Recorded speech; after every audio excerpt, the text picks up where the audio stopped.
नमस्ते, मैं गणेश देवरुखकर आपका सभी का फिर से मलखांब कट्टा पे स्वागत करता हूं।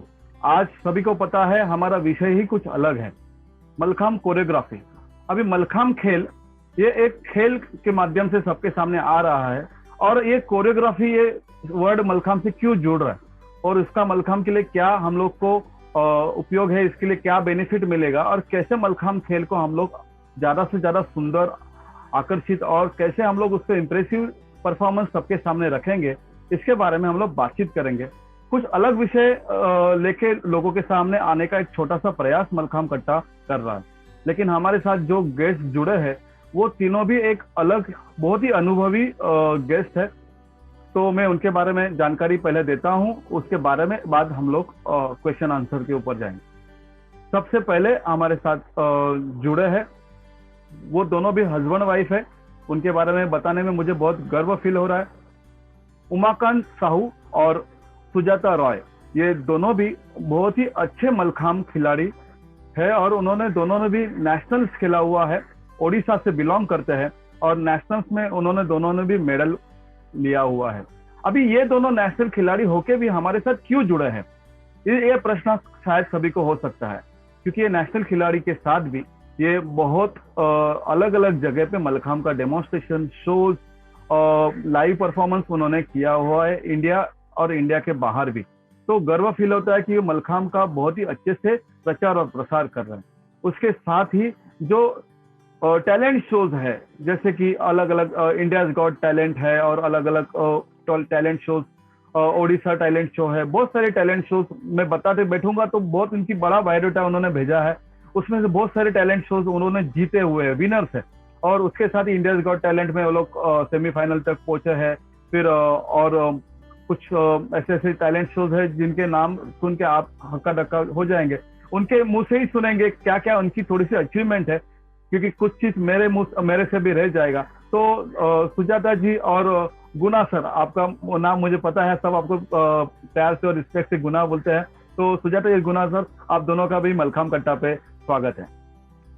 नमस्ते, मैं गुना हूँ और ये सुजाता है। जैसे कि हम लोग दोनों उड़ीसा से बिलोंग करते हैं। एक्चुअली हमारा मलखांब पे आने का मेन जो सोर्स है, इसके पापा है। इसके पापा पहला कोच है उड़ीसा का, जो कि मतलब आज तक वो कंटिन्यूसली कर रहे हैं और उसके वजह से ही हम जो भी है उनके वजह से ही, और उनका पूरा फैमिली मलखांब पे लगे हुए हैं। और जैसे कि उड़ीसा गॉट टैलेंट हो गया, उसका विनर हो गए। उत्तराखंड गॉट, उड़ीसा से उत्तराखंड भी हम लोग आए, उत्तराखंड में भी उत्तराखंड गॉट टैलेंट जीते, ऋषिकेश गॉट टैलेंट जीते। वो जैसे छोटे छोटे सीढ़ी चढ़ते चढ़ते हम लोग finally India's got talent finalist हुए। और बाकी ये भी बाहर परफॉर्म करके आ रखी है, साउथ अमेरिका में, बाकी बहुत बहुत जगह कर रखी है। एक्चुअली लॉकडाउन में हम दोनों जाने वाले थे क्रूज ऑस्ट्रेलिया में। हम दोनों का परफॉर्मेंस था वहाँ पे मलखांब का और पोल योगा का, तम लोग करने वाले थे। जस्ट लॉकडाउन के वजह से हमारा वीज़ा कैंसिल हो गया और हम जा ही नहीं पाए।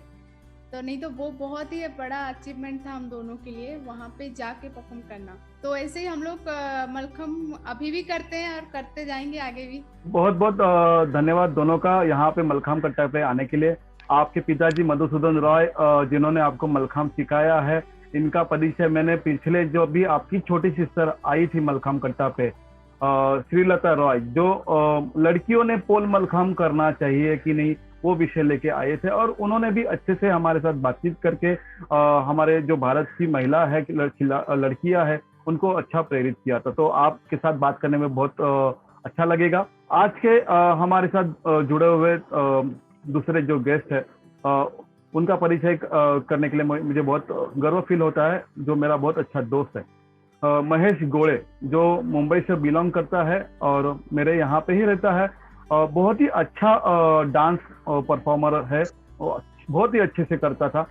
अभी मालूम नहीं इतना अच्छा कर पाएगा कि नहीं, लेकिन उसको यहाँ पे बुलाने का यही रीजन है कि आज वो भी बहुत सालों से मलखांब खेल से जुड़ा है।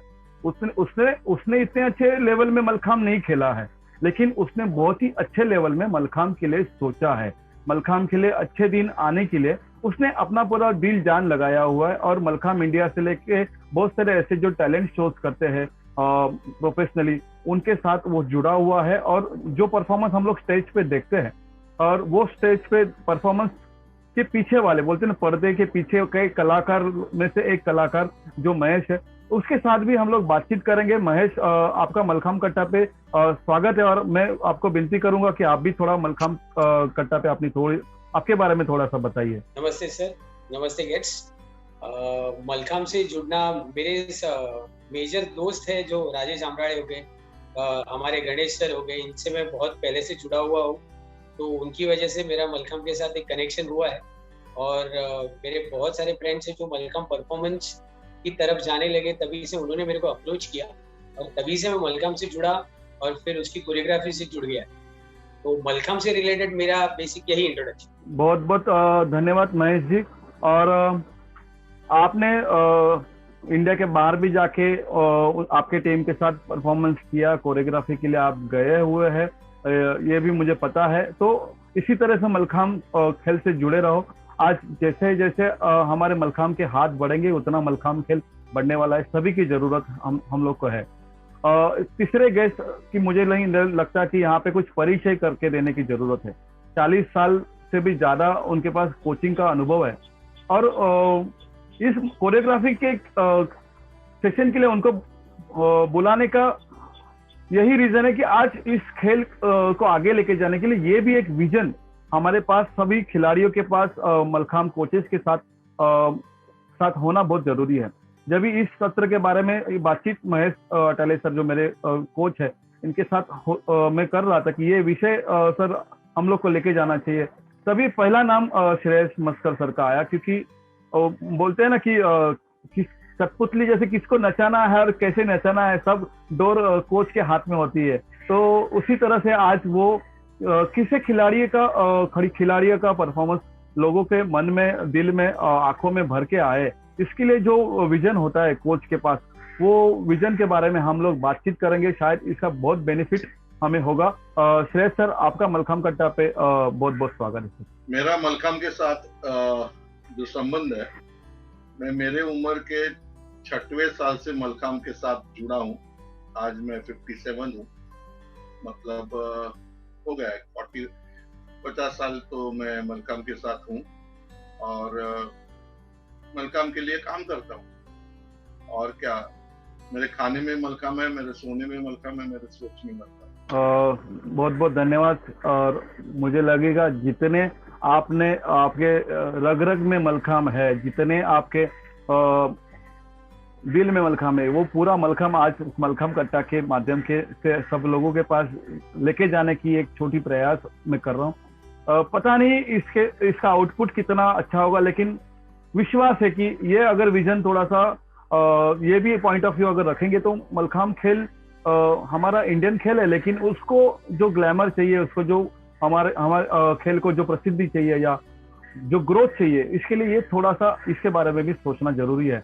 तो चलो हमारे आज सेशन के ऊपर हम लोग चलते हैं। पहला प्रश्न महेश आपको पूछना चाहूंगा कि कोरियोग्राफी ये जो वर्ड है, तो एक्चुअली कोरियोग्राफी मतलब क्या, इसके बारे में थोड़ा सा खुलासा कीजिए। क्या होता है कोरियोग्राफी? कोरियोग्राफी, जहाँ तक हमारे इंडिया में कोई भी चीज को हम डांस से रिलेटेड कोई भी चीज को हम लोग कोरियोग्राफी बोलते हैं, बट एक्चुअली कोरियोग्राफी ये वर्ड है वो एक ग्रीक वर्ड से इन्वेंट हुआ है। तो एक कोरियो जहाँ से बोलते हैं, कोई भी मूवमेंट्स को या कोई भी एक तरीके के कोई भी मूवमेंट्स को आप लेते हो, उसको ऑर्गेनाइज और सिंक्रोनाइज वे में करते हैं, तो उसको हम कोरियो बोलते हैं ग्रीक लैंग्वेज। तो उसका एक graph banana, that is choreography. Any movement that is done in choreograph, that is done in synchronized and organized way is called choreography. बहुत बहुत धन्यवाद महेश जी। इससे तो पहले क्वेश्चन से ही हमारा विजन क्लियर हो जाता है, और हमारा बहुत ही जो मन में प्रश्न था कि कोरियोग्राफी हम लोग मलखाम से क्यों, क्योंकि मलखाम एक मूवमेंट वाला खेल है, वहां पे हम लोग को हाथ पैर हिलाना ही है। तो चलने के लिए भी कोरियोग्राफी शायद कोई यूज कर सकता है, यूज करते होंगे। तो जैसे फैशन शो है या फिर मिलिट्री का या एनसीसी का संचलन या आर्मी का कुछ चलने का रिदम हो, वहां पे सब जगह पे इसका हम लोग 100% यूज करते रहेंगे। तो अगला प्रश्न मुझे सुजाता जी और गुना सर आपको पूछना चाहता हूँ कि आपने इतने टैलेंट शोज किए हैं, रियलिटी शोज किए हैं, तो वहाँ पे आपको कोरियोग्राफी का उपयोग या यूटिलाइजेशन होता है क्या, और किस तरह से आप उसको यूटिलाइज करते हैं, इसके बारे में बताइए। जी, हम लोग जहाँ पे परफॉर्म करते हैं उससे पहले तो हम लोग बहुत दिन पहले प्रैक्टिस करते हैं। पहले एक हम लोग सॉन्ग चूज करते हैं कौन सी सॉन्ग पे ये अच्छा लगेगा। उसके साथ साथ हम लोग सारे पोजेस रेडी करते हैं कि कौन सी सॉन्ग पे ये पोज रेडी होना चाहिए। और सबसे मेन है, अगर आप ग्रुप कर रहे हैं तो उनका सिंक्रोनाइज बहुत होना जरूरी है। अगर आप डुएट कर रहे हैं उनका भी सिंक्रोनाइज बहुत जरूरी है। अगर ये हो गया तो हम सॉन्ग के साथ हम लोग जा सकते हैं। अगर थोड़ा सा जैसे हम लोग सॉन्ग आ गया, हम इसी सॉन्ग पे जाना है, वो बोल रहे हाँ हम इसी सॉन्ग पे, ये थोड़ा हम लोगों के लिए बहुत डिस्टर्बेंस हो जाता है। तो हम लोग पहले माइंड पे रखते हैं हाँ इस सॉन्ग पे हम दोनों को जाना है, ये चीज में तू ये करना है, ये चीज में हम लोग को ये करना है। तो ये जो कोरियोग्राफी होता है उस और मैक्सिमम आपको तो बहुत प्रैक्टिस चाहिए इसके लिए। जितना आप प्रैक्टिस करेंगे तो उतना वो चीज बहुत ही सुंदर लगेंगे। तो ये बहुत जरूरी है कि आप पहले सॉन्ग चूज कीजिए, सिंक्रोनाइज कीजिए, फिर आप परफॉर्म कीजिए। और मेन चीज जो है वो है डिफिकल्टी, आप इसको कैसे दिखाना चाहते हो। वो जो कोरियोग्राफर होता है वो मतलब दिमाग में सेट कर लेता है कि हाँ मुझे ऐसे दिखाना है और कहाँ पे परफॉर्म कर रहे हैं और सॉन्ग कौन सा लेना है, वो इम्पोर्टेंट है। अगर मैं कोई ट्रेडिशनल जैसे कि हमारा गवर्नमेंट का कुछ प्रोग्राम हो गया तो उसके लिए मैं कौन सा वाला सॉन्ग लूँ, वो इम्पोर्टेंट है। वहाँ पे क्या थोड़ा मतलब धूम धड़ाका वाला म्यूजिक नहीं ले सकते। वो मेन चीज़ है कौन से जगह पे हम परफॉर्म करते हैं और उसी हिसाब से हम अपना सेट करते हैं कि हाँ ऐसे करना है, वो करना है। और हम दोनों में क्या सिंक्रोनाइज है, हम दोनों का एक आज तक कभी मतलब ऐसा नहीं हुआ है तो अभी मेरा हाथ छूटने वाला है उसको कैसे मैनेज करूँ।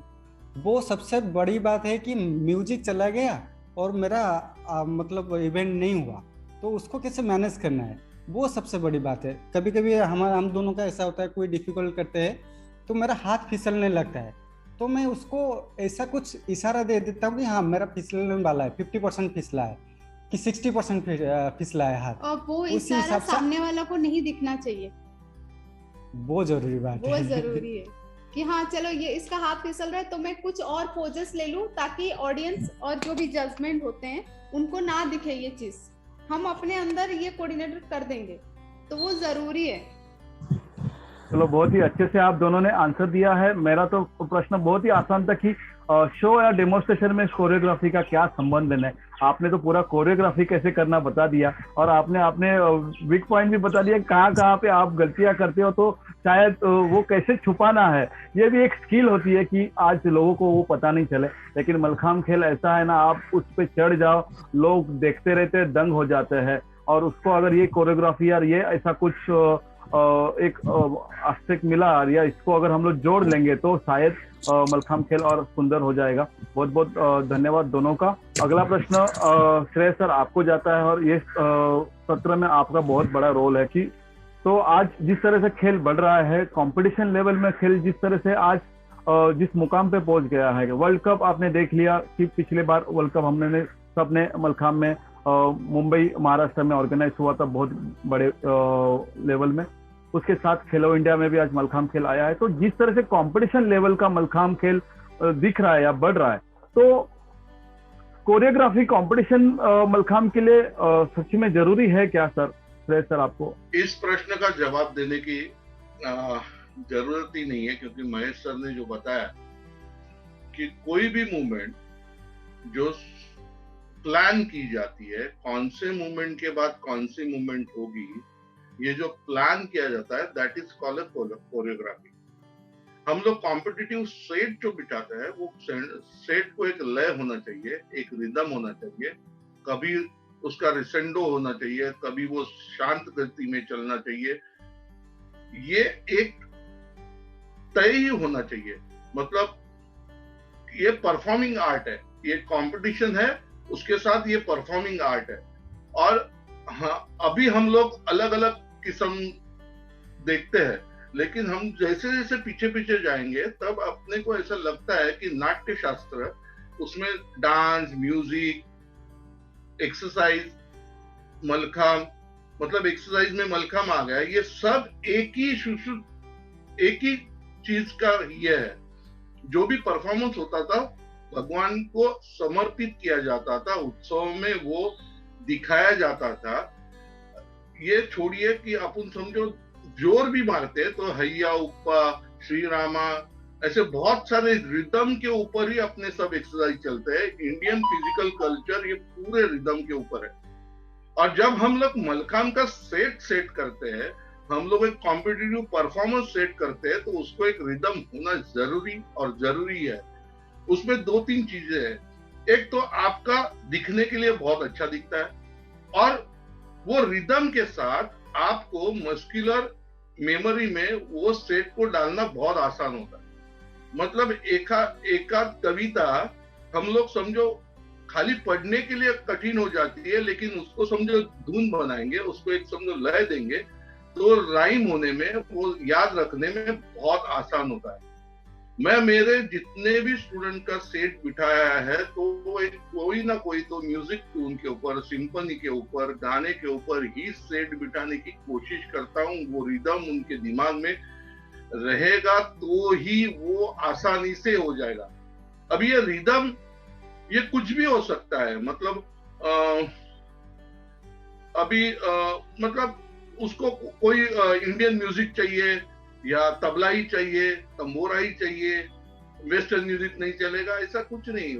आपको जहां उतार चढ़ाव चाहिए, कौन से रिदम में आप करोगे, कौन से बीट को कौन सा होगा, क्या मूवमेंट होगी, कौन से बीट आप छोड़ दोगे और कौन से बीट को वापस आप पकड़ोगे, this all should be decided. And when जब भी कोई भी मानवीय हलचल, मानवीय मूवमेंट ये तय की जाती है, उसका ग्राफ बनाया जाता है, तो वो कोरियोग्राफी होता है।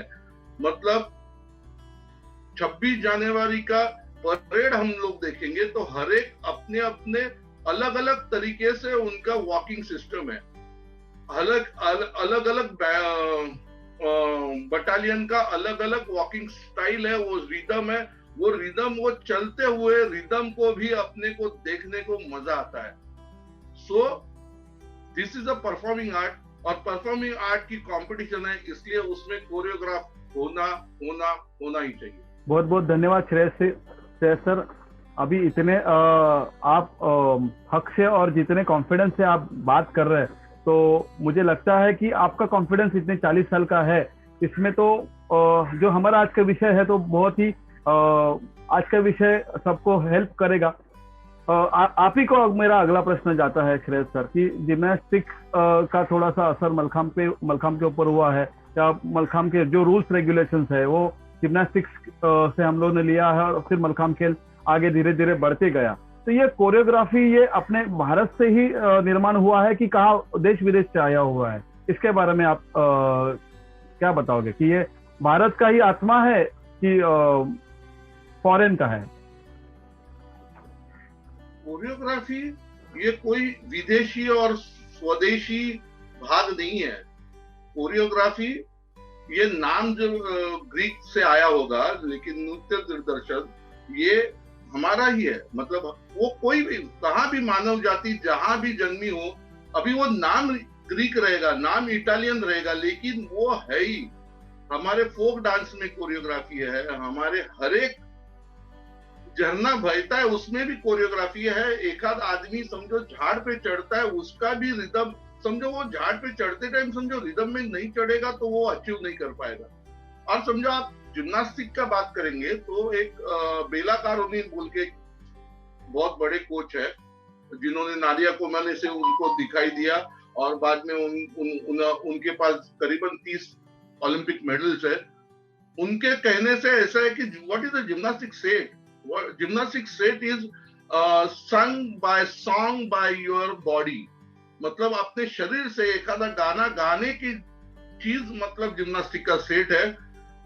और ये बेला कारोनी बोल रहा है इसलिए नहीं है, लेकिन यही सही है कि मतलब वो रिदम चाहिए, वो लय चाहिए। हर एक एक्सरसाइज को एक लय रहता है, उसका सेंटर पॉइंट रहता है, उसका एक डेफिनेशन रहता है, उसका रेंज ऑफ मूवमेंट रहता है। This all things include in choreography, ये परदेशी है, स्वदेशी है, इसमें मैं नहीं जाना चाहता हूँ। 5000 साल पहले मंदिरों के सामने जो डांस पेश किया जाता था तो वो कोरियोग्राफी नहीं था क्या? मतलब ऐसा नहीं बोल सकते। दिस इज ऑल, जहां भी मनुष्य जन्मा है उसने वो रिदम पकड़ा है, कोई निसर्ग से आया हुआ है, नेचुरल है। बच्चा चलता है उसको भी एक रिदम है, वो अपने जैसा नहीं चलता, उसका एक रिदम अलग है। उसका उम्र जैसे बढ़ते जाएगा वैसा उसका रिदम चेंज होते जाएगा, जैसे उसकी उम्र ढलती जाएगी उसका रिदम चेंज होते जाएगा। चलने में रिदम है तो कोरियोग्राफ उसको कोई लेबल नहीं लगा सकते। अब ये वर्ड हम लोग इस्तेमाल करते हैं वो शायद ग्रीक रहेगा, लेकिन कोरियोग्राफ इनबिल्ट है, हमारे हार्ट पंपिंग होता है उसमें भी एक रिदम है। अच्छा, इसको नहीं बोल सकते इंडियन है या फॉरेनर है। मालूम नहीं आपके सवाल का जवाब मैं दे पाया कि नहीं, लेकिन मेरे ख्याल से दिस इज, जहां भी इंसान जन्मा है तो वहां कोरियोग्राफी है, और कोरियोग्राफी नहीं है तो इंसान नहीं है, वो डेड है। आज श्रेय सर बहुत गुस्से से बात कर रहे ऐसे लग रहा है, इतना ठोक ठोक के बोल रहे, और बोलना ही चाहिए, क्यों नहीं, क्योंकि अनुभव आता है ना जब तभी अपने मुंह से वो सच आता है। और यही मैं सर आपके माध्यम से बोलना चाहता हूँ। शायद आप मुझे बोलेंगे क्या गणेश कुछ भी सवाल पूछ रहा है, ये सवाल थोड़ी पूछने जैसा होता है, लेकिन नहीं सर, आज की जो जनरेशन है ना, आज जो जनरेशन मोबाइल पे लैपटॉप पे जी रही है, उनको आज ये वर्ड से, जब भी कोरियोग्राफी होता है सब लोग वेस्टर्न फ्यूजन में जाते हैं। हमारे देश में जो जन्मा हुआ है, हमारे देश से जो, हमारी मिट्टी से जो संगीत आता है, वाद्य आता है, वही से हम लोग बड़े हुए हैं। जैसे मुझे एक छोटा एक एग्जांपल देना चाहता हूँ कि AR रहमान का एक सॉन्ग बहुत फेमस है, जय हो। महेश बहुत यूज करता है वो कोरियोग्राफी में, उसके जय हो। तो वो जय हो गाना जो सुनते हैं ना, किसी किसी को वेस्टर्न भी लगेगा, लेकिन एक्चुअली उसके पीछे जो म्यूजिक है वो अपने पूरे इंडिया की म्यूजिक है, तबला है और सब कुछ है। तो बताना यही चाहता हूँ कि प्रेजेंट करते वक्त वो इस तरह से प्रेजेंट किया है कि वो बहुत ही वेस्टर्नाइज लगे, लेकिन हमारे देश की मिट्टी में ही कोरियोग्राफी है और नृत्य है, संगीत है। जैसे कि हम लोग बोलते हैं कि 16 विद्याएं और 64 कला है, उसी में सब कुछ आता है। तो सर मुझे लगता है कि इसी विषय को लेकर आपके मन के और कुछ विचार आपको बताने हैं। नहीं, गुस्सा नहीं हूँ मैं। गुस्सा मतलब जब अपना विचार मांडने के लिए, मतलब ये जो सवाल है ना, आज का जो प्रोग्राम आपने लिया है ना, इसके वजह से थोड़ा सा डिस्टर्ब हूँ, गुस्सा नहीं हूँ, क्योंकि इट्स ऑब्वियस थिंग है। मतलब एक इंसान को खाना जरूरी है क्या, ये पूछने जैसी बात है कि मलखाम के लिए कोरियोग्राफी जरूरी है क्या। धन्यवाद सर। अभी क्या है कि मलखाम कट्टा के साथ मैं भी थोड़ा बड़ा हो गया, लोगों की दिल की बात जुबान पे कैसे लेके आना है थोड़ा मैं भी सीख गया हूँ, तो वो अभी आना ही है, तो गुस्से की बात नहीं है, लेकिन यही दिल खोल के बात करना चाहिए, मुझे ऐसे लगता है हर एक गेस्ट से। ये श्रेय सर जैसी बात कर रहे हैं, इसी सब गेस्ट को मैं विनती करूंगा, ऐसे दिल खोल के बात करो, कहाँ पे भी रिस्ट्रिक्शन मत रखो। मैं सर आपको मेरा अगला सवाल जाता है कि कोरियोग्राफी सच में आना चाहिए कि वो प्रैक्टिस कर करके कोरियोग्राफी सीख जाते हैं, उसके बारे में बताइए। बहुत सारे प्लेयर्स है, बहुत सारे जो बहुत बेसिक रिदम ऑलरेडी एक नेचुरल रिदम होता है उन लोग, तो उनको वो इजी पड़ता है। बट अगर कोरियोग्राफी की बात करें, अगर हम प्रैक्टिस से वो ज्यादा आ जाता है, क्योंकि बहुत सारे प्लेयर्स ऐसे होते हैं बहुत रॉ होते हैं, जैसे हमारा खेल ही बहुत रॉ है, मिट्टी का खेल है, तो एंड उनकी एक प्रैक्टिस की तरीके है, उसके हिसाब से उनके एक बॉडी में एक डिसिप्लिन आ जाता है। तो हर एक चीज में वो जब करते हैं तभी टोज पॉइंटेड, हाथ पॉइंटेड, तेरा समटाइम्स अगर जरूरी नहीं है कि हाथ पॉइंटेड ही रहे, समटाइम्स हाथ पॉइंटेड नहीं रहते तो भी अच्छे दिखते हैं। तो बहुत सारे लोगों को स्टाइल डेवलप करना पड़ता है। बहुत लोग वैसा स्टाइल इनहेरिटेंस में लेके आते हुए जो इनबॉर्न होता है, तो वो प्रैक्टिस से ज्यादा निखर के आता है, ऐसा मुझे लगता है। बहुत बहुत धन्यवाद Mahesh ji. Practice make you perfect हम लोग हर वक्त सुनते हैं, अब ये सुन के मैं भी थोड़ा सा बोर हो गया हूँ, क्योंकि हर वक्त सब लोग बोलते हैं प्रैक्टिस मेक यू परफेक्ट। अरे कर तो रहा हूँ ना, और कितना करूँ, लेकिन यस ये कड़वी चीज है, लेकिन वो करना ही है। विदाउट प्रैक्टिस आप कुछ भी चीज हासिल नहीं कर सकते। तो यस, अगर थोड़ा सा स्टार्टिंग में आपको दिक्कतें जाती है उस रिदम में या उस म्यूजिक पे जाना, तो धीरे धीरे जैसे आप प्रैक्टिस करते हैं और धीरे धीरे आपको बॉडी लैंग्वेज आ जाती है और सुंदरता ऑटोमेटिकली आती है और आपका परफॉर्मेंस बहुत अच्छा होता है। अगला प्रश्न मैं सुजाता और गुना सर आपको पूछना चाहता हूँ। आप जब भी कुछ परफॉर्मेंस के लिए प्रैक्टिस करते हो तो अभी आप ऑन एन एवरेज कितना घंटा प्रैक्टिस करते हैं और उस प्रैक्टिस से आपको क्या बेनिफिट मिलती है, इसके बारे में बताइए। एक्चुअली हम लोग सुबह 1 घंटा और शाम को 1 घंटा करते हैं, पर जब भी हमारा शो आता है, कभी भी हमारा कोई भी परफॉर्मेंस या तो टेलीविजन में आता है या तो कोई भी शो आता है, तो हम लोग मैक्सिमम एक दिन में 3-4 घंटे प्रैक्टिस करते हैं, ताकि वो जितना क्लियर हो सके, वो जितना क्लीन हो सके उतना अच्छा रहता है। और प्रैक्टिस से ये बेनिफिट रहता है, हमारा जो नेक्स्ट कोरियोग्राफी रहेगा हमारे लिए ज्यादा इजी रहेगा, और जितना हम लोग प्रैक्टिस करेंगे उतना वो चीज क्लीन होते जाएंगे। हाँ, हम नेक्स्ट वही पोज के लिए हम फटाफट कर लेंगे और स्ट्रेंथ भी बढ़ता है, फ्लेक्सिबिलिटी बढ़ता है, और इसमें बहुत कुछ पोजेस आपका क्रिएटिविटी क्रिएट होता है, नया नया पोजेस भी आप क्रिएट कर सकते हैं जितना प्रैक्टिस करेंगे। और उसमें क्या होता है, कभी कभी हम जल्दबाजी में कोरियोग्राफी कर देते हैं, लेकिन जब स्टेज के सामने जाते हैं इतना ऑडियंस देखने के बाद हम सब भूल जाते हैं, दिमाग में पूरा जीरो हो जाता है कभी कभी। तो प्रैक्टिस से क्या ये फायदा होता है कि दिमाग उसको कैप्चर कर लेता है कि हाँ, इसके बाद तो मेरा हाथ ऐसे जाना था, मुझे कुछ याद नहीं, लेकिन मेरे हाथ को याद है कि इसके बाद ये था। तो ये फायदा होता है, बेनिफिट्स होता है। बहुत बहुत धन्यवाद सर।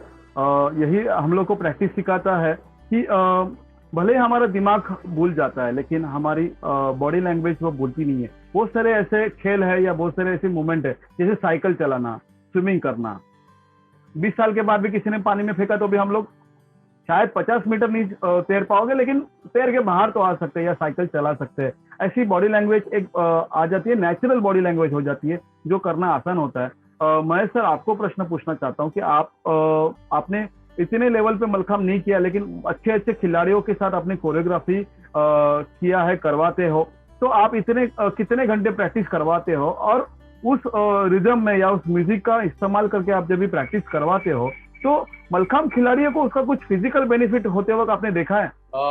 प्रैक्टिस का तो कैसा है कि एक कोई भी अगर एक परफॉर्मेंस बिठा रहे 5 मिनट का, तो एक दिन में 3-4 घंटे की प्रैक्टिस हम करते हैं। एंड हाँ, मैंने वो रिदम का और कोरियोग्राफी का असर बहुत सारे प्लेयर्स में होते हुए देखा है। एक आदत लग जाती है बॉडी को, स्टैंडिंग वे में, अप्रोचिंग वे में, और परफॉर्म करने के कॉन्फिडेंस लेवल पे, चेहरे के एक्सप्रेशन में, वो प्रैक्टिस की वजह से एंड एक कोरियोग्राफी की डिजाइन की वजह से प्लेयर्स के नॉर्मल परफॉर्मेंस में भी बहुत सारे चेंजेस आते हैं, वो मैंने ऑब्जर्व किया है। सही बात महेश सर। और ये आपने नहीं, मैंने भी बहुत वक्त देखा है कि कोरियोग्राफी करते वक्त या कुछ परफॉर्मेंस बिठाते वक्त कभी कभी कोरियोग्राफी में होता है कि ये एलिमेंट हम लोग को इस पर्टिकुलर बीट्स पे जरूरत है, जैसे वीरभद्रासन झाप, खड़ी झाप बोलते हैं उसको, या वन हैंड टेढ़ी है, या फ्रंट कैच हो, या डिस्माउंट हो। लड़का शायद कभी कभी ना कंपटीशन की प्रैक्टिस के वक्त या परफॉर्मेंस के वक्त कभी कभी डरा हुआ रहता है, लेकिन ये शोज में शायद कभी कभी वो प्रैक्टिस करते वक्त वो इजीली कर लेता है। उसके पीछे 2 रीजन है, ऐसा मुझे लगता है। परफॉर्मेंस जब भी हम लोग स्टेज पे करते हैं या शोज या डेमोन्स्ट्रेशन में करते हैं, तभी हारने की, जीतने की, हार जीत की कुछ वहां पे डर नहीं रहता है या वो कुछ स्ट्रेस नहीं रहता है।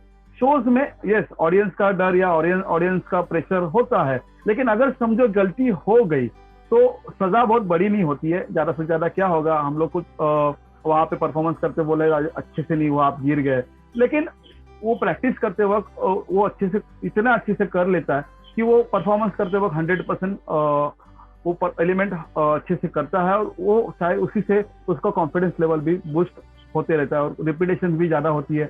तो श्रेय सर, आपको एक सवाल पूछना चाहता हूँ, ये यहाँ पे लिखा हुआ नहीं है, लेकिन आप इतने 40 साल से सिखा रहे, तभी से लेकर अभी तक मलखांब खेल में बहुत सारे बदलाव आ चुके हैं, लेकिन जब भी आप दत्ताराम दुदम सर से लेके आप इतने बड़े खिलाड़ियों से को आपने सिखाया है, वामन सर भी अच्छे मलखांब करते थे, हमने देखा हुआ है, तो तभी के ट्रेंड को, तभी के खिलाड़ियों को सिखाते वक्त आप क्या क्या ध्यान रखते थे, उसके बारे में बताइए। मैं ये नहीं मानता हूँ कि आज के खिलाड़ी और पीछे वाले खिलाड़ी, आज के खिलाड़ियों में डिफरेंस है और पीछे वाले खिलाड़ियों में डिफरेंस है, ऐसा कुछ नहीं है। कंपटीशन लेवल थोड़ा सा कम ज्यादा होगा और कॉम्पिटिटर की संख्या बड़ी होगी, लेकिन जो भी कोच मसल्स मेमोरी में सेट डालता है तो वो नहीं निकलता है। और मसल्स मेमोरी में जब मूवमेंट जाएगी, जब वो रिदम में होगी, जब वो फ्लो में होगी। आपने जैसे स्विमिंग को बताया, स्विमिंग कभी भी नहीं ये होगा, भूलेंगे नहीं। इसका कारण ऐसा है कि उसका एक खुद का एक रिदम है।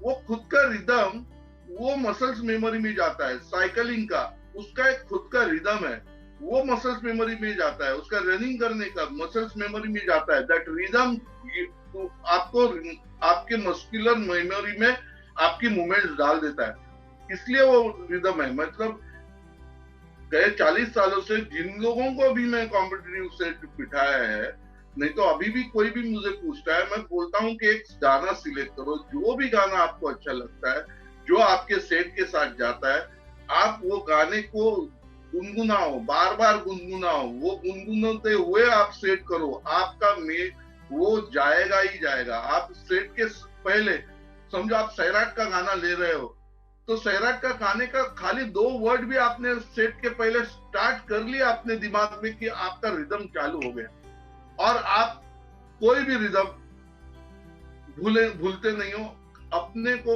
रिदम में। मतलब एक मराठी में है, श्रावण मासी हर्ष मानसी हिरवळ दाटे सोईकडे, ये रिदम के साथ आप उसको मरते दम तक रहे। लेकिन यही पोएम हिरवळ मेरे को बोलने भी नहीं आता है। मतलब वो रिदम नहीं रहेगा तो आपको मसल मेमोरी में नहीं जाएगा, ये श्योर है। और ये मतलब मसल मेमोरी में समझो कोई भी मूवमेंट डालना है तो वो रिदम के साथ ही जाएगा। Thank you Shreyas sir. नहीं तो वो जाएगा नहीं। तो अब तक करना है तो रिदम पे करना है, ना तो करना ही नहीं है। तो ये सर का बहुत ही स्ट्रेट फॉरवर्ड बताना है कि आपको जो रिदम, आपके बॉडी लैंग्वेज को आपको जो आता है उस रिदम को पकड़ो। सर ने भी बताया आपको जो गाना आता है, आपको जो रिदम पकड़ना है उसको पकड़ना है। हार्ड एंड फास्ट नहीं है कि सबका रिदम सेम रहे, क्योंकि हर एक की बॉडी कैपेसिटी, माइंड अलग अलग होता है, तो हर एक का रिदम पैच अलग अलग होने के चांसेस होते हैं। महेश सर, आपको मुझे अगला प्रश्न पूछना है कि जब भी आप कोरियोग्राफी करते या कुछ इवेंट बिठाने की कोशिश करते, तभी आप खिलाड़ियों की कैपेसिटी के बारे में सोचते हो क्या, और किस तरह से सोचते हो, इसके बारे में बताइए।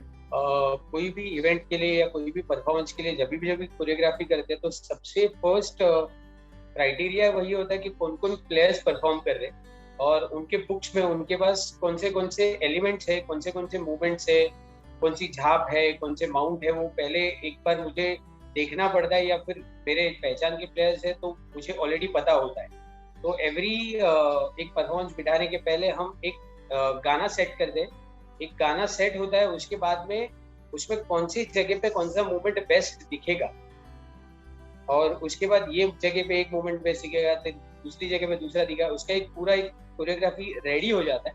एंड उसके बाद हमको ये भी देखना पड़ता है कि कौन सा प्लेयर कितने टाइम तक परफॉर्म करता है। बहुत बार ऐसे होता है कि 2 ही डुएट परफॉर्मेंस होता है और 2 ही लोग 5-5, 6-6 मिनट तक परफॉर्म करते हैं। And at the same time हम 7 से 10 एकदम डिफिकल्ट एलिमेंट नहीं डाल सकते, क्योंकि फिर उतना उनको थकने होता है। And as it is not a competitive level, it is a show level thing, तो इसमें प्रेजेंटेबल होना बहुत इंपॉर्टेंट होता है। तो उनको एक बीच में एक हल्का सा ब्रीदिंग स्पेस देना, उनके लिए हल्का सा रेस्ट टाइम देना, भले वो 15 से 20 सेकंड का हो, बट उतना देने के लिए फिर उनके बुक्स में कितने सारे एलिमेंट्स है वो मुझे एक बार देखना पड़ता है। तो सेम मोमेंट अगर मेरे को ये म्यूजिक पे जा रहा है, लेकिन उसने वही आदमी ने 2 मिनट पहले वो इतना डिफिकल्ट मूवमेंट किया है, तो उसकी जगह पे मुझे दूसरा एलिमेंट डालना पड़ता है। तो हाँ, ये बहुत जानना बहुत जरूरी पड़ता है कि कौन सा प्लेयर कितना कैपेबल है। कैपेबल से ज्यादा इंपॉर्टेंट है उसके पास, उसके बुक्स में कितने सारे एलिमेंट्स है, कितने सारे माउंट्स है, वो देखना बहुत जरूरी है। बहुत बहुत धन्यवाद महेश जी। ये सोचना बहुत जरूरी है, क्योंकि मैं महेश सर के माध्यम से बताना चाहता हूँ कि मलखाम का परफॉर्मेंस तो 90 सेकेंड्स का होता है। 1.5 मिनट में हम लोग को परफॉर्मेंस करना होता है, और उसमें जो as a code of point में जिस तरह से लिखा हुआ है उसको यूज करके हम लोग को परफॉर्मेंस करना होता है। लेकिन जब भी हम लोग शोज करते हैं या डेमो करते हैं तभी हम लोग को कुछ कोड ऑफ पॉइंट नहीं है, 1.5 मिनट करना है, 4 मिनट करना है। बहुत जन मैंने देखा है 30 मिनट श्रेयस सर परफॉर्मेंस करते हैं। मैं सोचता हूँ कि 30 मिनट परफॉर्मेंस कैसे करते हैं? सामने वाली पार्टी की डिमांड होती है, नहीं नहीं 30 सेकेंड्स का तो परफॉर्मेंस चाहिए, हम लोग इतना पैसा दे रहे और लोग करते हैं। तो उस परफॉर्मेंस में वो करते क्या है? कैपेसिटी तो होनी चाहिए उस खिलाड़ी की, तो शायद तभी वो लोग एक दो के जगह पे 10-10, 15-15 खिलाड़ी जाते हैं। फिर पिरामिड होता है, ड्यूएट होता है और सोलो होता है। तो जैसे महेश ने बताया कि वो रेस्ट पीरियड भी सोचना चाहिए, तभी खिलाड़ियों को विदाउट 0 इंजरी में बेस्ट टू बेस्ट परफॉर्मेंस हम लोग देने की कोशिश करेंगे। श्रेयस सर, आप ही को अगला प्रश्न जा रहा है। क्या पता नहीं आज बिना लिखे बहुत सारे क्वेश्चन आपको देख के आ रहे हैं। कोरियोग्राफी ठीक है, आपने बताया कि ये गाना, ये रिदम उसको पकड़ के हम लोग को करना है, तो रिदम उस खिलाड़ी ने पकड़ लिया। लेकिन एज अ कोच जब आप परफॉर्मेंस देते हैं, जैसे महेश ने बोला कि मुझे थोड़ा ब्रीदिंग स्पेस देना होता है या मुझे थोड़ा सा देखना है कि कभी रिस्की, तो ये भी एक पार्ट ऑफ कोरियोग्राफी है। जब भी सेट बिठाते हैं तभी उसके सेट में कौन से मेन एलिमेंट की कैच कभी होनी चाहिए, होल्ड पार्ट्स कभी होनी चाहिए, इसके बारे में आप कैलकुलेशंस रखते हैं, तो उसके बारे में कुछ बताएंगे सर?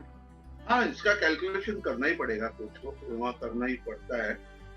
महेश सर ने बताया है, लेकिन उसको थोड़ा सा एलेबरेट करके मैं बताऊंगा कि मसल्स ग्रुप होते हैं। हम लोग समझो रेस्ट है, समझो हम लोग बाइसेप ट्राइसेप इस्तेमाल करके समझो एक आध एलिमेंट कर रहा है, तो उसके आगे एक 2-3 एलिमेंट उसको बाइसेप ट्राइसेप को रिलैक्स करना है और ऐप का एक्सरसाइज, ऐप का एक आध एलिमेंट देना है, उसको थाइज का एलिमेंट देना है। मतलब टोटल 1.5 मिनट में हम कुछ सेकंड पूरा का पूरा रेस नहीं दे सकते, लेकिन हम मसल्स ग्रुप को डिवाइड करके उसको रेस पीरियड डाल सकते हैं। समझो मतलब बहुत सारे, मतलब मैं ये नहीं करता हूँ, लेकिन बहुत सारे जो परफॉर्म अभी हो रहा है स्टेज पे मलखाम, तो ये मसल्स ग्रुप का थोड़ा सा ज्ञान कोरियोग्राफर इस्तेमाल करेगा तो और मजे से उसका कोरियोग्राफी हो सकता है। ऐसा मेरा वैयक्तिक कहना है, मतलब किसी के ऊपर आरोप नहीं करता हूँ, लेकिन और बेहतरीन होगा। लेकिन सेट बिठाते टाइम मसल ग्रुप को रिलैक्स करने के लिए वो मसल ग्रुप बीच में गैप देके बाद में उसका एलिमेंट, ऐसा सोचना ही पड़ता है, नहीं तो वो 1.5 सेकंड में वो 27 जंप्स नहीं कर पाएगा। अभी तो 22 मिनिमम हो गया, 22 से 27 एलिमेंट बच्चे करते ही करते हैं।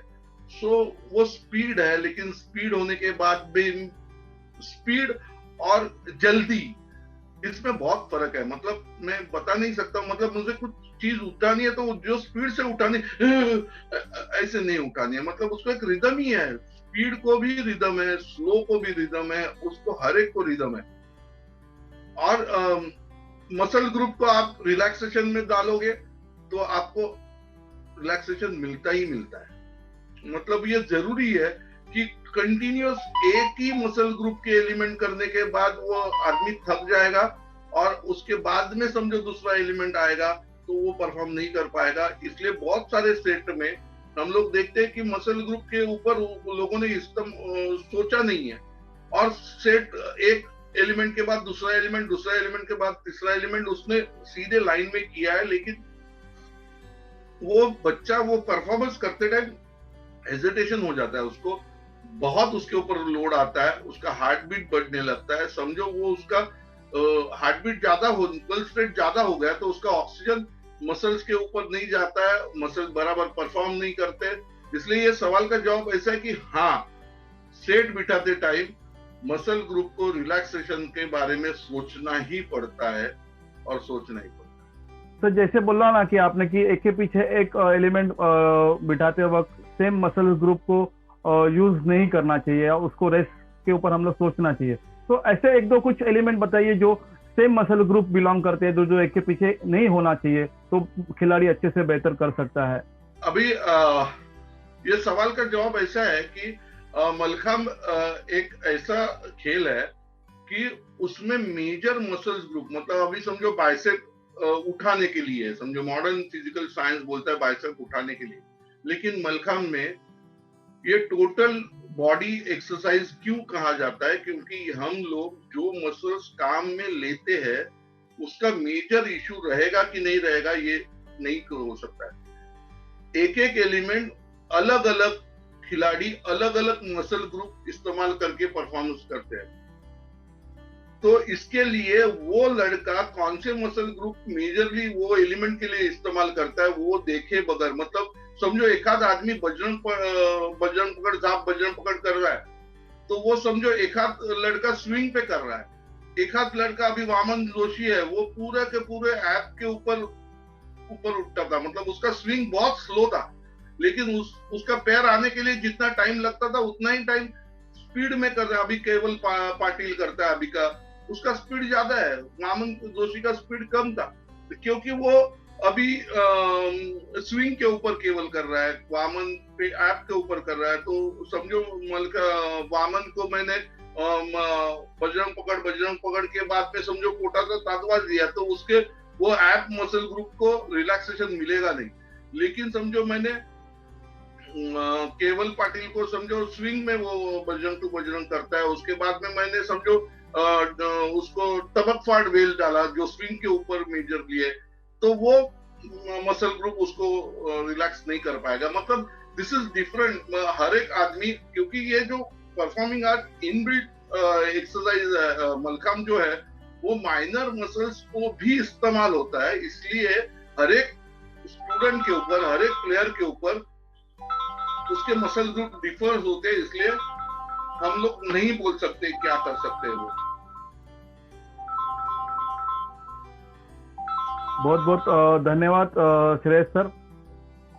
आज यही मैं आप सब दिल से आपसे निकालने वाला हूँ बात है, क्योंकि आज ये मत करो वो, लेकिन एक्चुअली क्या नहीं करो, क्या नहीं करना चाहिए, इसके बारे में भी अगर हमने हमारे दर्शकों को हमारे मलखाम परिवार को पता चले कि back to back same muscles group के एलिमेंट मत डालो। और श्रेयस सर ने इतना भी एग्जांपल देके बताया, शायद कोई कोई लड़का कर भी पाता है, तो खिलाड़ी की क्षमता देखो, उसकी क्या कैपेसिटी है देखो, वो कर पाता है तो अच्छी बात है, नहीं तो उसको बीच बीच में अलग अलग मसल्स के एलिमेंट हो, जैसे कि मैं भी कभी कभी करता हूँ एब्स के 2-3 हेवी एलिमेंट्स के बाद मैं एक बैक बेंडिंग का एलिमेंट डालता हूँ, और शायद उसको बैक बेंडिंग में उस एब्स मसल को स्ट्रेच मिलता है। श्रेयस सर आपको वापस इसमें कुछ जानकारी और? देखो, कर पाता है कि नहीं पाता है ये सवाल नहीं है। कोरियोग्राफ करते टाइम कोई भी सेट को आप उसको उसकी 100% इस्तेमाल मत करो, क्योंकि उसके ऊपर वो कंपटीशन का प्रेशर आने वाला है, परफॉर्मेंस करते टाइम ऑडियंस का परफॉर्मेंस आने वाला है, प्रेशर आने वाला है, कैमरे का प्रेशर आने वाला है।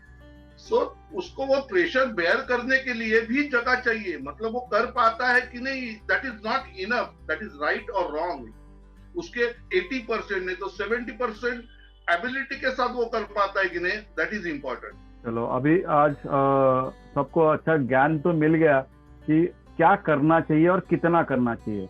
मेरे भी आज सकल बुद्धि को बहुत चालना मिल गई है, मराठी वर्ड है लेकिन उससे और कुछ मुझे हिंदी में आ नहीं रहा है, क्योंकि कभी कभी बोलते हैं कि सोनार ने ही कान को टोचना चाहिए, और इसी तरह से आज श्रेयस सर आज बात कर रहे हैं।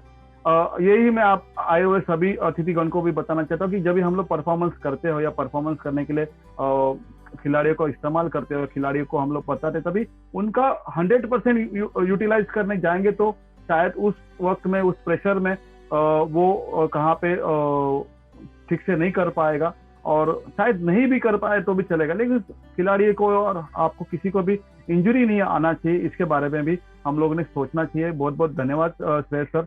अभी वापिस सुजाता और गुना सर आपको प्रश्न पूछना चाहता हूँ कि आप लोग जब भी परफॉर्मेंस करते हैं और हम लोग जब भी परफॉर्मेंस, मतलब कॉम्पिटिशन में कुछ बैकग्राउंड म्यूजिक या संगीत की जरूरत नहीं होती है, वहाँ पे हमारे खिलाड़ी हम लोग को पीछे से ताली बजा के चेयरअप करते हैं, बूस्टिंग देते रहते हैं, लेकिन स्टेज पे जब भी करते हैं तभी एक बैकग्राउंड म्यूजिक हमारे साथ चलता है, संगीत हमारे साथ चलता है, और संगीत के साथ हमारा शरीर चलता है। और जिस तरह से गुना सर ने स्टार्टिंग प्रश्न में ही पूछा था कि ये म्यूजिक निकल गई, अभी मुझे ये करना था, तो मुझे कैसे संभालूं, तो ये सब चीज के लिए एक संगीत का भी ज्ञान या संगीत का भी ज्ञान होना जरूरी है क्या कोरियोग्राफी के पॉइंट ऑफ व्यू से, उसके बारे में बताइए। देखिए, संगीत का जो है रोल उसमें क्या है, वो एक बस हमारा जैसे कि खेल है, हमारा स्पोर्ट्स भी है ये। तो हम संगीत के ऊपर हम ज़्यादा फोकस नहीं कर सकते। बस जैसे कि शेर साहब ने बोला कि शुरू से एक रिदम पकड़ लीजिए, उसके बाद ही मतलब जरूरी है, म्यूजिक जरूरी है, क्योंकि म्यूजिक के हिसाब से ही जोश बढ़ता है। जैसे कि आपने बोला था कि जय हो सॉन्ग, वो एक म्यूजिक ऐसा है, प्ले कर दो आप, खिलाड़ियों का भी पैर, मतलब जो परफॉर्मर है उसका भी पैर उठता है, और जो ऑडियंस बैठते रहते हैं उनका भी मतलब रोंगटे खड़े हो जाता है। मैं ये बहुत बार फील किया है, वो म्यूजिक में हम लोग भी कभी कभी परफॉर्म करते हैं, तो वो मैंने फील किया है। और म्यूजिक बहुत जरूरी है, मतलब मेरे पता नहीं सबका राय अलग अलग होता है, लेकिन मेरे राय से म्यूजिक जरूरी है। क्योंकि म्यूजिक के हिसाब से आप जाओगे तो वो जो चीज़ है ना, वो दूसरे मतलब और एक मतलब नया चीज मिल जाता है हमको। सिर्फ मलखम नहीं मिलता है, मलखम का और एक पार्ट, परफॉर्मिंग पार्ट वो जो है वो दिख जाता है। वो तो मेरे हिसाब से म्यूजिक बहुत जरूरी है।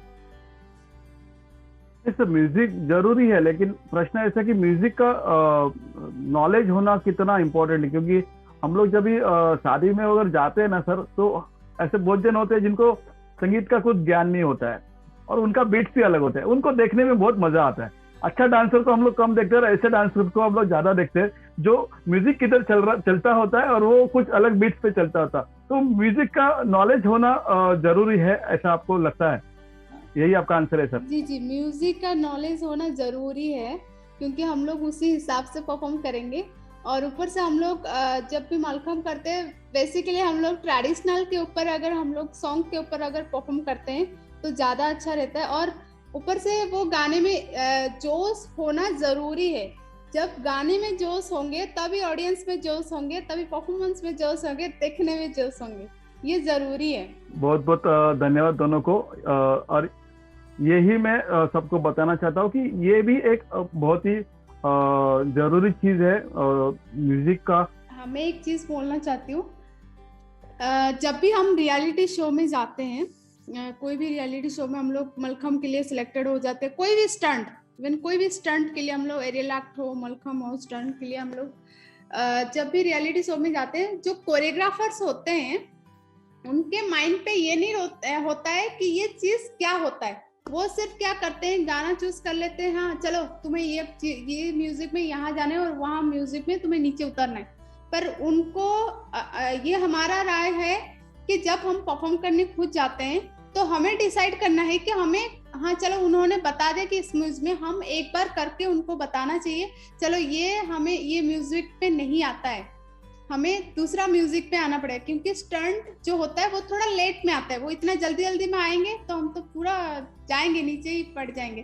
तो ये जब मैं सारे मलखम प्लेयर्स को बोलूंगी, जब भी आप जाओ तो सारे कोरियोग्राफर के हाथ में ना थामे, खुद भी कुछ कीजिए, तभी थोड़ा ज्यादा सुंदर होगा। ये आपके एक्सपीरियंस है मैडम, आपका अभी अनुभव बोलना चालू किया है। इतने साल आप मलखाम खेल से जुड़े हैं दोनों भी, सुजाता जी और गुना सर, की कहाँ पे हम लोग प्रेशर में नहीं आए। हमारा जो अनुभव है, हमारा जो बेस्ट है वो बताने के लिए कहाँ पे आप झिझकना नहीं, दिल खोल के कॉन्फिडेंटली बोलो कि आपको क्या करना है और कभी करना है, क्योंकि करना आपको है। यही आपको शायद बताना था जी। धन्यवाद। महेश सर, आपका भी यहाँ पे एक्सपीरियंस निकालने की कोशिश करता हूँ। जिस तरह से सुजाता मैडम, गुना सर बोले और कि म्यूजिक जरूरी होता है, म्यूजिक का बैकग्राउंड जरूरी होता है, लेकिन किसी को सुना ही नहीं दे रहा है उसको म्यूजिक। उसने जिंदगी में कुछ सुना नहीं, ना किस कौवे का आवाज सुना, ना कुछ गाड़ी का आवाज सुना। वो खिलाड़ी कोरियोग्राफी पे कर सकता है या वो अच्छे रिदम में कर सकता है क्या? उसके बारे में बताइए। यस सर, हाँ, ये ऐसे बहुत सारे डांसर्स हैं। जैसे मैं बोलना चाहूंगा कि मलखम पे आने से पहले ऐसे बहुत सारे डांसर्स हैं जिनको सुना ही नहीं देता है, जिनको बोलने नहीं आता। ऐसे बहुत सारे डांसर्स हैं। जैसे एक बीच में मूवी भी आया था, उसमें भी एक म्यूजिक का फील का एक ठेका लेके वो लोग वो डांस सीखते हैं, और उनको एक स्टार्टिंग का एक बेसिक काउंट दिया तो एकदम डॉट टू डॉट म्यूजिक पे उन लोग परफॉर्म कर लेते हैं। एक मूवमेंट का रिदम, और वो एक प्रैक्टिस से एक रिदम का स्पीड अपने मूवमेंट के साथ कोऑर्डिनेट करके वो परफॉर्म कर लेते हैं। तो यस, हम ऐसा कर सकते हैं कि अगर कोई प्लेयर है या कोई भी है जिनको वो चीज सुनाई नहीं दे रही है, म्यूजिक या वो सुनने की क्षमता नहीं है उन्होंने, तो वो चीज को हम लोग उनको प्रैक्टिस के थ्रू, उनको एक म्यूजिक का रिदम देके, उनको एक ठेके का स्पीड समझा के, ये स्पीड में या ये 30 सेकेंड्स में या फिर इतने फास्ट ये मूवमेंट करना है तभी जाके इस चीज पे, तो अगर ये एक हम लोग प्रैक्टिस के थ्रू उनको पहुंचा दे ये चीज, तो बहुत टाइम की एक हल्का सा प्रैक्टिस करने के बाद उनको ये चीज अच्छे से आ जाए। बहुत बहुत धन्यवाद महेश सर। और यही मुझे आपके माध्यम से बताना था कि ये म्यूजिक होना जरूरी है, लेकिन समझो आपको नहीं है, लेकिन आपको सुना ही नहीं दे रहा है, तो भी आप कोरियोग्राफी कर सकते हो। तो ये चीज ऐसी है ना, कोई भी कर सकता है। अगर जिसको सुना ही नहीं दे रहा है तो उसका कोच या उसके जो कोरियोग्राफर्स है उनका रिस्पॉन्सिबिलिटी होता है कि उसको किस तरह से आगे लेके जाए। बीच में एक ABCD मूवी भी था, उसमें भी एक डांसर था जो सुन नहीं पाता था, उसका रोल था, और वो बिना सुने वो इंटरनेशनल प्लेटफॉर्म पे उन्होंने परफॉर्म किया था, उस मूवी में ऐसे बताया था। तो उसमें भी हम लोग को बहुत सारी चीजें ऐसे जो सीखनी है। श्रेयस सर ने तो स्टार्टिंग में बता दिया था कि कितने आसान लैंग्वेज में बता दिया कि ये सब ठीक है, आउटसाइड म्यूजिक है, इंडियन म्यूजिक है, वेस्टर्न म्यूजिक है, लेकिन अपने दिल की धड़कन जो धक धक करती है वो भी एक बैकग्राउंड म्यूजिक का काम करती है, वो भी हम लोग को एक बीट्स देती है। उसको भी सुनकर अगर हम लोग कुछ चीज करने की कोशिश करें तो शायद हम लोग अच्छे से कोरियोग्राफी या अच्छे रिदम में लेके जा सकते हैं। ये सत्र लेके आने का मेन उद्देश्य ऐसा था कि आज मलखाम खेल में एक ऐसी नजाकत है, ऐसी पावर है, सुंदरता है कि वो दिखनी चाहिए। नहीं तो सिर्फ पावर दिखाने जाएंगे, सिर्फ ताकत के एलिमेंट ही दिखाते रहेंगे तो खेल की सुंदरता नहीं दिखेगी। जो आज श्रेयस सर के पास जो अनुभव है, आप लोगों के पास जो अनुभव है, आज इससे मलखाम खेल की सुंदरता बढ़ती है। मलखाम खेल की डिग्री ऑफ डिफिकल्टी कम से कम समय में हम लोग ज्यादा से ज्यादा अच्छा परफॉर्मेंस देने की कोशिश करते हैं, और इसके लिए कोरियोग्राफी बहुत बहुत जरूरी है। तो आप तीनों ने जिस तरह से आज अपने विचार रखे, मुझे पता नहीं कि आज लोगों ने इससे क्या सीखा और क्या सीखने वाले, लेकिन मैंने तो बहुत अच्छे से सीख लिया कि आज किस तरह से मलखाम खेल आगे लेके जाने के लिए क्या क्या चीजें याद रखनी चाहिए। अगर सच्ची में दिल से सुना होगा ना ये सेशन, तो आप इसमें बहुत सारे चीज लेके जा सकते हैं। सुजाता मैडम, गुना सर, उन्होंने अपने अनुभव रखे, महेश ने उसके अनुभव रखे, और श्रेयस सर के पास तो और थोड़ा टाइम बैठो तो और बहुत चीज निकाल सकता हूँ। जिस तरह से एक भजन होता है, सबको पता है कि उस पे ताल मृदुंग सब चीज लेके जो भजन बोलने वाला होता है ना, वो कोई सिंगर नहीं होता है, लेकिन वो बोल बोल में वो भजन बोलते हुए इतना तल्लीन हो जाता है कि पूरे आजू बाजू बैठने वाले लोग उसके साथ मग्न हो जाते हैं या उसके साथ जुड़ जाते हैं। इसी तरह से ये कोरियोग्राफी है। इसी तरह से हम लोग खेल आगे लेके जाने के लिए एक साथ रह के प्रैक्टिस करना चाहिए, कंटिन्यू उसके बारे में कुछ सोचना चाहिए, साइंटिफिकली भी रहना चाहिए और प्रेजेंटिव भी होना चाहिए। जिस तरह से श्रेयस सर ने बताया कि मसल्स रेस्ट, उसके बारे में सुजाता मैडम और गुना सर आपने बताया कि परफॉर्मेंस किस तरह से प्लान होना चाहिए, किस तरह से करना चाहिए, 11th आवर के प्लानिंग के बारे में भी आप प्रिपेयर होना चाहिए। और महेश सर, आपने जिस तरह से खिलाड़ी को यूटिलाइज करना है, उसका जो डायरी आप बार बार बता रहे थे, मतलब उसके जो मेन एलिमेंट है, अगर मुझे फ्रंट कैच बोला तो मैं करूंगा, लेकिन दूसरा कर पाएगा क्या, ये सब का कैलकुलेशन करके आज खेल हम लोग आगे लेके जाएंगे। आज का सत्र के जितने प्रश्न थे मैंने आज सब यहाँ पे आपके सामने रखे हैं। अंत में जाते हैं, आज का अपना ये कोरियोग्राफी ये विषय लेके जो सत्र हुआ, इसके बारे में आपके अनुभव जानना चाहूंगा। पहले गुना सर और सुजाता मैडम, आप आज का मलखाम कट्टा का सेशन कैसे लगा उसके बारे में बताइए। पहली बात तो आप लोगों से जुड़ के बहुत अच्छा लग रहा है, क्योंकि हम दोनों का क्या है, कंपटीशन में जो नेशनल लेवल कंपटीशन था उससे बहुत दूर हो गए थे हम दोनों, क्योंकि दूसरा लाइन मेरा थोड़ा सा कंप्यूटर लाइन पे आ गया था, टेक्नोलॉजी लाइन पे आ गया था। तो बहुत दिन के बाद श्रेयस सर से मिल के और महेश जी से, आपसे सबसे मिल के बहुत खुश लगा। और आई होप आगे भी ऐसे मिलते रहेंगे और आप लोगों का सपोर्ट लेते रहेंगे। जरूर जरूर, आप लोगों तो अभी मैं छोड़ने वाला नहीं हूँ। मलखाम कट्टा का यही चीज है कि आज जितने लोग मलखाम से दूर गए हैं या दूर है किसी ना किसी कारण से, उनको पकड़ के लेके आने का। और आपका भी बड़प्पन है, एक फोन में आप हाँ बोला और आप दोनों भी जुड़े हैं। ये फर्स्ट टाइम ऐसे कर रहा हूँ कि एक ही स्क्रीन पे दोनों जन बैठ के बात कर रहे हैं, कहाँ पे भी टेक्निकल इश्यू नहीं हो रहा है। सुजाता मैडम, आप भी बताइए कुछ, कैसे लगा? बीच में आपकी सिस्टर आके गई, अभी आप बात कर रहे हैं। अभी धीरे धीरे सब फैमिली को बुलाने वाला हूँ, एक दिन आपके पिताजी को भी लेके आऊंगा पक्का, जी जी। ये मेरा वादा है। नहीं, मैं भी वही बोल रही हूँ, ये जैसे कंप्यूटर में चला गया, मैं भी वैसे एक्चुअली मैं जिम्नास्टिक प्लेयर ज्यादा हूँ, तो मैं मलखम्ब में इतना जुड़ी नहीं हूँ। और मैं बचपन से ज्यादा मलखम्ब करती थी और फिर जिम्नास्टिक पे, फिर डांस में चली गई, तो मेरे मलखम्ब से इतना पूरा जुदा हो गया। जैसे कि फिर शादी के बाद मैं थोड़ा ज्यादा मलखम्ब को ध्यान दे रही हूँ, और हम लोग नेशनल ज्यादा नहीं खेल पा रहे कि शादी के बाद। फिर आप लोगों से मिलके बहुत कुछ जानने को मिला, बहुत कुछ सीखने को मिला। थैंक यू सो मच इस चीज के लिए, थैंक यू। थैंक यू तो मुझे बोलना चाहिए, आप लोग थैंक यू मत बोलिए, आप आए यही अच्छा लगा। महेश सर, अभी आपके विचार जानना चाहूंगा, आपके विचार इस बारे में क्या है, आज का अनुभव आपका कैसा है? यस सर, मलखम्ब कट्टा के इस सेशन पे आके बहुत मजा आया। जैसे आपने बोला, आपके सामने तो मैं एक बहुत छोटा सा आदमी हूँ, तो आपने बुलाया तो हमको एक पल में आना ही था।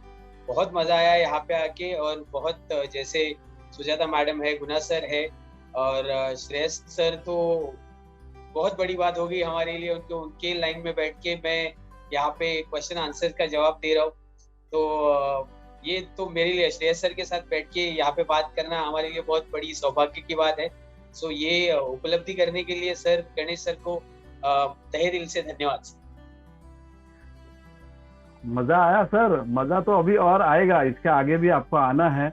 अच्छा लगा महेश सर, और आपको ये सुनने में बहुत अच्छा लगेगा कि आपका नाम श्रेयस सर ने ही दिया था कि महेश को बुला इस सत्र के लिए। ये इस सत्र के लिए बहुत अच्छा आदमी है, योग्य है। तो अच्छा है कि आज अपने बहुत वरिष्ठ लोग अपने नाम का जिक्र करते हैं। ये आप मलखम्ब खेल से जुड़े हैं, आपकी अचीवमेंट है, और इसी तरह से मलखम्ब खेल आगे लेके जाने के लिए महेश सर, मलखम्ब खेल से जुड़े रहो और खेल आगे लेके जाने के लिए जितना हो सके उतना प्रयास करो। धन्यवाद महेश सर। अभी अपने जो बहुत ही अनुभवी सर है, इनके बारे में भी पूछूंगा कि आपको ये मलखम्ब कट्टा का सत्र कैसे लगा? ये मलखम्ब कट्टे का सत्र बहुत ही अच्छा लगा। महाराष्ट्र का ताशा और आसाम का बिहू डांस का म्यूजिक एक साथ, कोरियोग्राफी बहुत अच्छा लग रहा है। बहुत बहुत सर धन्यवाद सर। और आज आप सभी का अनुभव यहाँ पे लेके आके मलखम्ब खेल आगे लेके जाने का थोड़ा सा ये प्रयास है। बहुत बहुत धन्यवाद। आज आप सभी लोग साथ में हैं और सभी लोगों ने अपना अनुभव रखा। आज 13 जून है, 2 दिन के बाद इंटरनेशनल मलखम्ब डे है, 5th इंटरनेशनल मलखम्ब डे। ये श्रेयस सर की ही सोच है, जिनके वजह से आज हम लोग इंटरनेशनल मलखम्ब डे सेलिब्रेट कर रहे हैं। सोच है और अच्छा लग रहा है कि ये सभी लोग सेलिब्रेट कर रहे हैं। तो मैं चाहता हूँ कि इस मलखम्ब कट्टा के माध्यम से 2 दिन पहले इन एडवांस बोलते हैं ना, सबको मलखम्ब दिन की, इंटरनेशनल मलखम्ब दिन की शुभेच्छा दे। श्रेयस सर, आपसे शुरुआत करते हैं। 15 जून 2 दिन के बाद आ रहा है। सबको मलखम्ब दिन की शुभेच्छा है, और ये हमारी दिवाली है, हमारे मलखम्ब प्लेयरों की दिवाली है। हम इसमें खुशियां बांटेंगे और एक साथ आके मलखम्ब करेंगे। मलखम्ब मेरे लिए, आपके लिए, सबके लिए। बहुत बहुत धन्यवाद सर। सुजाता मैडम और गुना सर, आप भी अपने पूरे मलखम्ब परिवार को शुभकामनाएं दीजिए प्लीज। हमारे तरफ से सारे मलखम्ब परिवार को हार्दिक हार्दिक शुभेच्छा और हैप्पी इंटरनेशनल मलखम्ब डे। मेरी तरफ से भी हैप्पी इंटरनेशनल मलखम्ब डे। और मैं चाहती हूँ उसी मलखम्ब डे में बहुत सारे नए आर्टिस्ट आए और बहुत कुछ कर जाए। जरूर करेंगे। आज इसमें पूरा देश के साथ पूरा अपना विश्व, पूरा अपना वर्ल्ड जुड़ा हुआ है। सब जगह पे इसकी तैयारी चल रही है, बहुत जने शुरुआत भी कर ली है। महेश गोले सर, आप भी सबको शुभकामनाएं दे प्लीज। यस सर, मेरी तरफ से मलखम्ब खेल से जुड़े हुए सारे लोगों को, मलखम्ब खिलाड़ियों को, मलखम्ब कोचेस को, मलखम्ब से जुड़े हुए हर एक चीज को मेरी तरफ से happy international mallakhamb. Thank you sir. ये सुनने को ही कितना अच्छा लगता है ना, हैप्पी इंटरनेशनल मलखम्ब डे। ये सुनने में बहुत सुकून है। और मुझे लगता है ये सुकून हम लोग 15 तारीख को 2 दिन के बाद सब लोग एक साथ अपने अपने यहाँ पे जरूर सेलिब्रेट करें। ये मेरी विनती है मलखाम कट्टा की तरफ से और आए हुए सभी गेस्ट की तरफ से कि हम लोग जोरदार उसको सेलिब्रेट करें। कुछ नहीं तो आके मलखाम को सलामी तो देना चाहिए, कुछ रीजन नहीं बताना है, बारिश था, काम था, तुम सबको भी विनती करता हूँ कि वहां पे कुछ बताना नहीं है, मेरा शो था। लेकिन मलखाम डे सेलिब्रेट करते वक्त हम लोग इतना याद रखें कि मलखाम जहाँ पे नहीं आज पहुंच पाया या जिनको नहीं पता उनको भी कैसे मलखाम के यहाँ पे लेके आए। मेरे गुरु महेश अटाले सर बोलते हैं कि मलखाम दिन में गणेश एटलीस्ट इतना एक टारगेट रखी, कम से कम नए 100 लोगों को एटलीस्ट मलखाम के ऊपर चढ़ाए। बारिश की वजह से बहुत दिक्कत हो जाती है। मलखाम दिन तो हमारा रोज का ही है, हर एक दिन मलखाम का होता है। श्रेयस सर ने तभी बता दिया, मेरे हर सांस में, मेरे हर एक रग में मलखाम है। तो यहाँ पे बैठे हुए और ये सुनने वाले, सत्र सुनने वाले सभी के दिल में मलखाम है। आए मलखाम के साथ, जाएंगे मलखाम के साथ, लेकिन उस दिन हम लोग मलखाम को ज्यादा से ज्यादा कैसे सेलिब्रेट करें इसके बारे में हम लोग जुड़ जाएंगे। 2 दिन है, मुझे लगता है वो इनफ है। जिन्होंने नहीं किया है तो वो भी तैयारी में लग जाए। और अभी हमारा ये आज का सत्र समाप्त करते हैं। आए हुए सभी अतिथिगण का मैं मन से धन्यवाद देता हूँ। जय हिंद।